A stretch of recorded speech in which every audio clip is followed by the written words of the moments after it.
The night was unusually quiet. The forest, normally alive with the chorus of crickets and distant howls, seemed to be holding its breath. A faint rustling broke the silence, followed by a sound that would make any villager freeze in their tracks, the cry of a leopard. But this cry was not the thunderous roar of a predator claiming its territory. It was different. It was soft. It was trembling. It was a sound no one expected to hear from a creature so feared. A leopard was crying. Deep on the edge of the forest, where the tree line met the outskirts of a small rural village, lived a woman named Asha. She was known for her kindness, especially toward animals. Villagers often joked that Asha's hut was more of a sanctuary than a home. Injured birds, stray dogs, and even wandering cattle found refuge with her. But never in her wildest dreams did she imagine that one day a leopard would come to her door. That night, as she stepped outside to fetch water from the well, she felt something watching her. Her heart raced, her hand clutching the wooden bucket tighter. Slowly her eyes adjusted to the moonlight, and there at the edge of the clearing stood a magnificent leopard. Her golden eyes glowed, but not with the fierce hunger of a hunter. Instead there was desperation, fear, and tucked gently in her jaws was a tiny, motionless bundle. Asha gasped. It was a leopard cub. The mother stepped forward cautiously, placing the cub on the ground. Then something unbelievable happened. The leopard lowered her head, almost as if bowing, and let out another soft, mournful cry. It was not the cry of a predator. It was a plea for help. Asha's instincts screamed at her to run. She knew the danger. One wrong move and the leopard could attack. Yet her heart refused to let her leave. She looked at the cub. Its small body shivered, its breathing shallow. The tiny creature was barely clinging to life. Asha whispered under her breath, "Oh, you poor thing." The leopard's ears twitched. She didn't move closer, but neither did she retreat. She simply waited, her golden eyes fixed on the woman as if urging her to act. Asha's mind raced. Why me? Why would a wild predator trust me of all people? But she didn't have time to question. She carefully crouched down, inching toward the cub, her hands trembling. The mother leopard let out a low growl, not of threat, but warning. Asha stopped, holding her palms up, showing she meant no harm. Then she gently reached for the cub.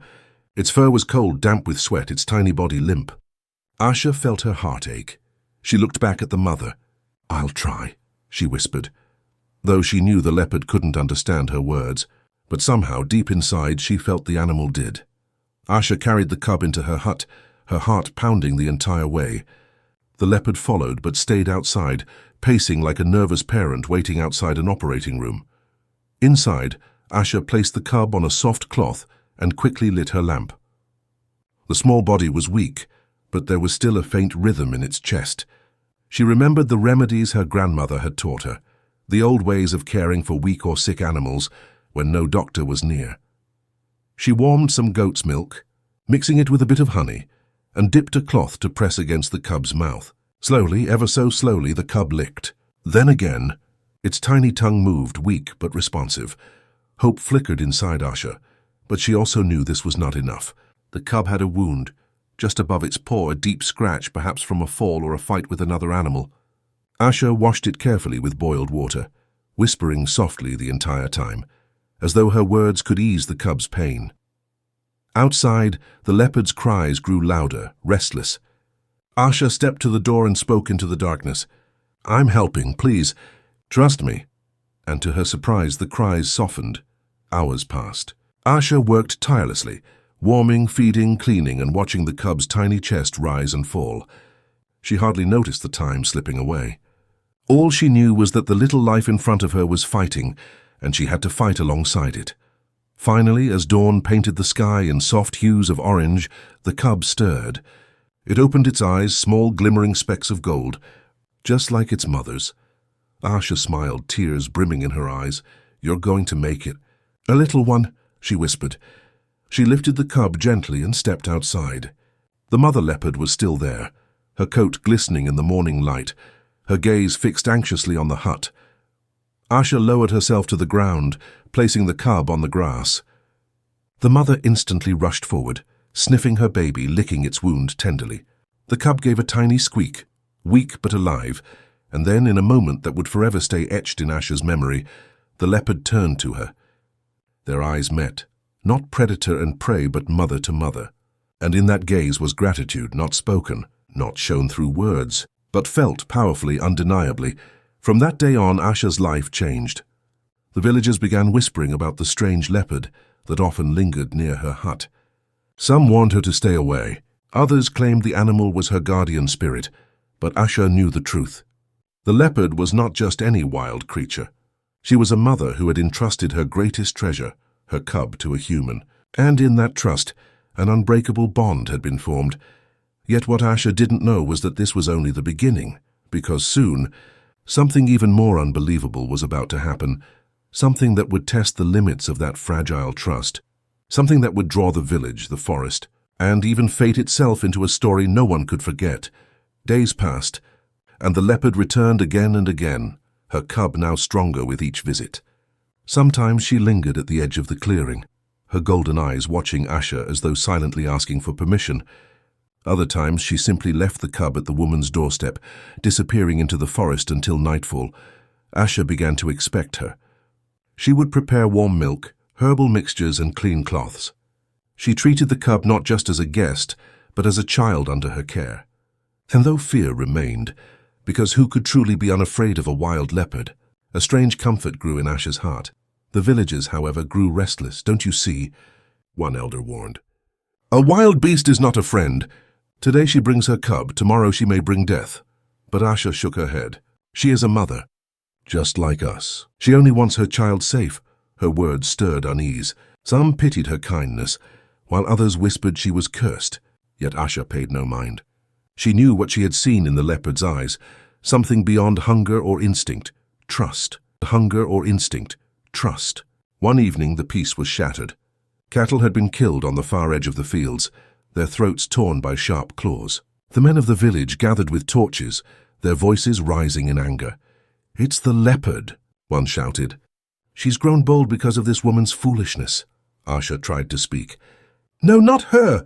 She would never—" But her pleas were drowned out by the crowd's fury. Plans were made to set traps, to call the hunters from the neighboring town.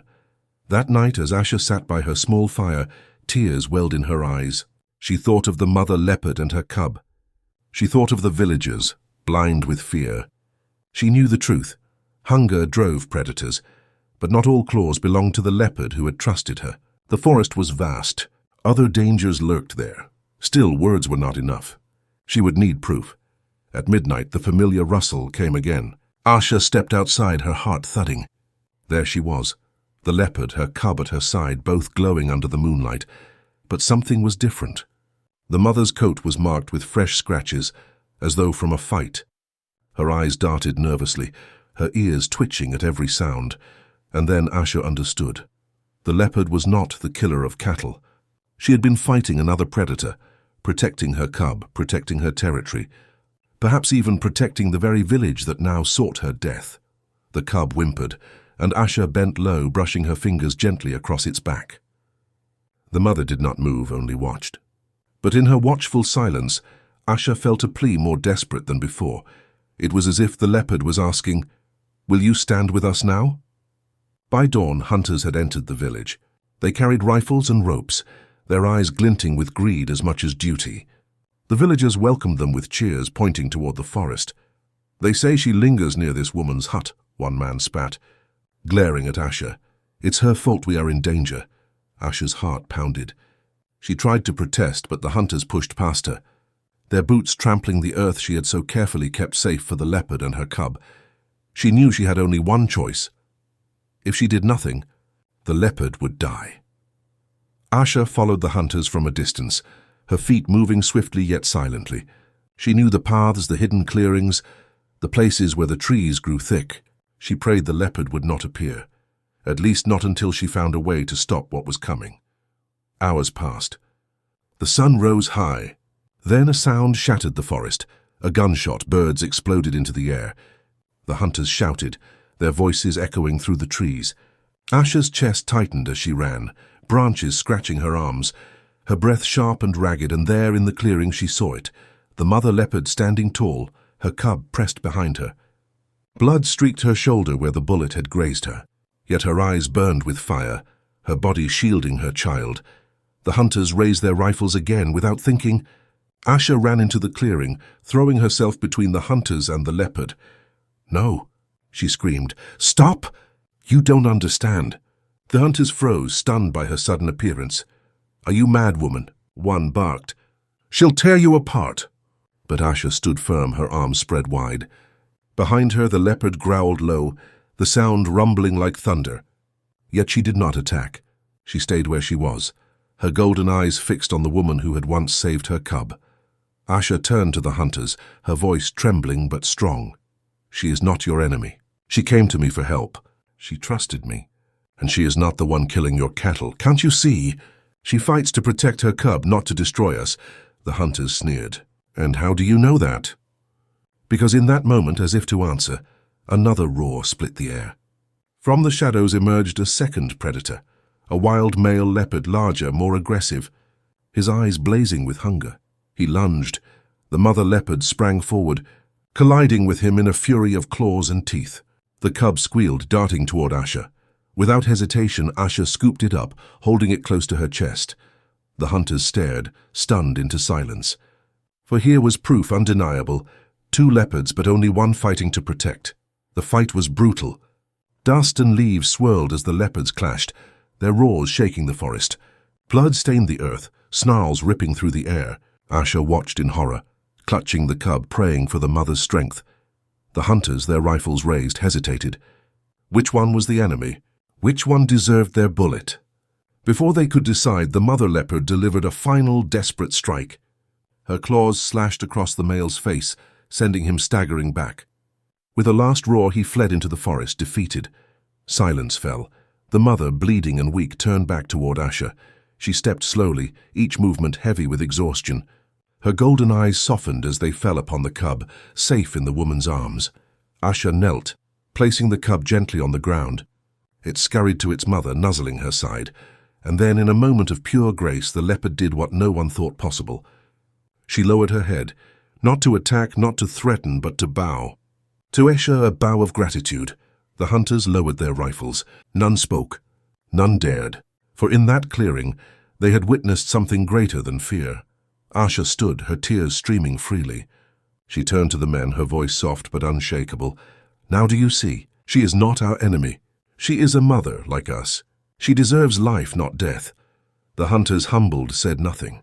Slowly they turned back toward the village, leaving Asha with the leopard and her cub. The forest was quiet once more. For days after, the mother leopard and her cub remained near Asha's hut, resting, healing, and growing strong again. She no longer cried in desperation. Instead, she purred softly when Asha appeared, a sound of peace, of trust. But one morning, as the mist curled through the trees, Asha woke to find the clearing empty. No golden eyes watching, no soft paw prints by the door. The leopard had returned to the wild where she belonged. And yet, sometimes at night, when the moonlight spilled across the village, Asha swore she could hear a distant cry, a sound not of sorrow, but of remembrance. The villagers no longer whispered curses about her. Instead, they spoke of her with awe. They said she had been chosen, not cursed, that she had stood between predator and man, and in doing so reminded them all that even in the fiercest of creatures, there can be love. The story spread far beyond the village. People spoke of the woman who healed a leopard's cub, of the bond that formed between 2 mothers, one human, one wild. And though many shook their heads in disbelief, those who had stood in that forest clearing knew the truth. The leopard had cried and the woman had listened. The leopard had trusted, and the woman had protected. And something truly unbelievable had happened. A bond had been forged between 2 worlds that were never meant to meet. But sometimes the wild has a way of reminding us that love knows no boundaries. That love knows no boundaries.